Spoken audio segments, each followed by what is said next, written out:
मैं देखिए जिस तरीके से संजू वर्मा जी और बाकी पैनलिस्ट बजरंग दल का ये सब बचाव कर रहे हैं, मेरा तीर सही निशाने पर लगा है। देखिए मुद्दा ये समझना चाहिए, ये तो पढ़ी लिखी हैं और मैं समझ रहा था ये समझ जाएं। मैंने ये कहा कि जो ऑलरेडी बैन संगठन है, जमात-उद-दावा, पीएफआई, ये सब भारत में बैन संगठन है। इस पर इंटेलिजेंस की एजेंसियां बहुत पैनी निगाह रखती है और इनकी एक एक एक्टिविटी को मॉनिटर किया जाता है।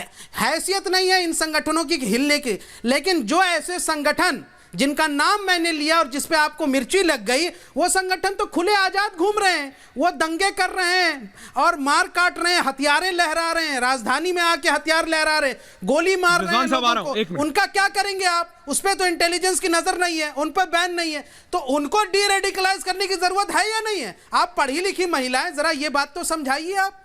संजू जी के पास आ रहा हूं, लेकिन पहले Mamta Kale you been quite till now. जी मैम।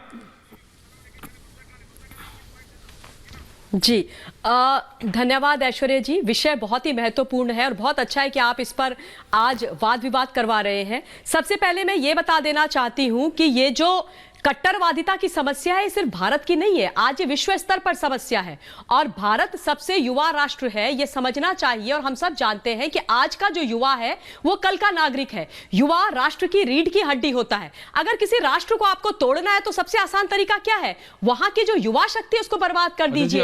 आप उसको इंडोक्ट्रिनेट कीजिए, उसको रेडिकलाइज्ड कीजिए, उसको नशेड़ी बना दीजिए और राष्ट्र को खत्म कीजिए। तो ये एक ऐसी मॉडस ऑपरेंडाई है जो बड़े समय से यहां पर चल रही थी। मैं एक छोटा सा याद दिलाना चाहती हूं, जो बड़े समय से लोग कट्टरवादिता के ऊपर अगर एक सेल बनाया जा रहा है तो आप ये क्यों नहीं समझते कि इस देश के अंदर जो युवा जिनके हाथों में धारा 370-35A के नाम पर कई दशकों तक पॉलिटिकल पार्टीज ने जम्मू कश्मीर के अंदर पत्थर दिए, छोटे छोटे बच्चे 10 साल 12 साल 14 साल के बच्चे, उनको पहले इंडोक्ट्रिनेट किया, रेडिकलाइज किया, फिर उनसे पत्थर मरवाया, उनको आतंकवादी बनाया, उन घरों को बर्बाद करवा के रख दिया।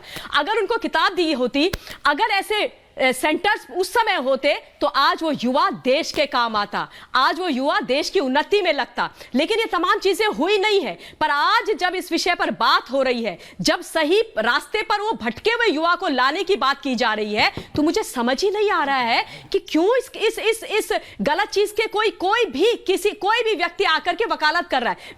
मैं तो अभी सुन रही थी एक रेडिकलाइज्ड, माफ कीजिएगा, व्यक्ति, मुझे ऐसा लग रहा है कि यहां पर भी है जो मसल देंगे, कुचल देंगे, इस तरीके की बात कर रहे हैं। अगर आपको अपने फेलो पैनलिस्ट की बात समझ में नहीं आ रही है तो आप इतना उत्तेजित होंगे तो आप बोलेंगे तोड़ देंगे, फोड़ देंगे, मसल देंगे, कुचल देंगे।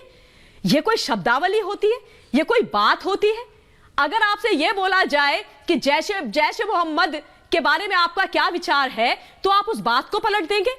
पीएफआई को अगर बैन कर दिया तो आप लोगों के दिल में इतना दर्द क्यों है? क्या हम नहीं जानते कि कितना नुकसान इस देश के अजय वर्मा जी प्लीज बताइए ना, उसके बाद मैं पहुंचाया है। रिजवान साहब, मैं आ रहा हूं, निहाल साहब अभी तक नहीं बोले, माफी चाहता हूं जी।